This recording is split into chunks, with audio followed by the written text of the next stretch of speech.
I listened to a great sermon this morning while I was walking from Pete Briscoe. And it was entitled One Bad Moment. And he basically was saying, what do you think Jesus thinks about you right after you sin?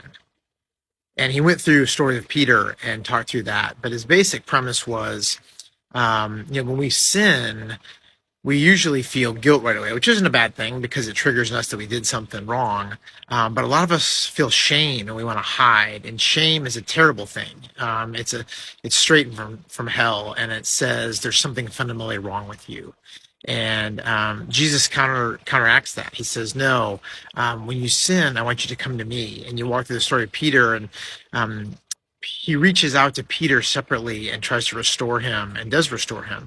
And so, if that's where you go when you sin, is that you go to shame, and you run from God and you want to hide from Him. That's natural for us to do. But He says just the opposite. Go to Him. That's when He wants us to come to Him.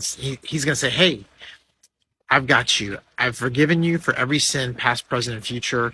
I will help you with this, and I love you." That's what he says, and so he wants to work on that with us. But he doesn't want us to run away in shame and hide from him because he wants that intimacy. He wants us to be close with him. He wants us to trust him. And if we can go to him right after we sin, it shows that we trust him. And so be encouraged by that today, friends. I'm going to put the link to the sermon in the notes at the bottom here. It's a wonderful sermon. It's worth 40 minutes or so to listen to if you have time. And have a great day. Live with grace.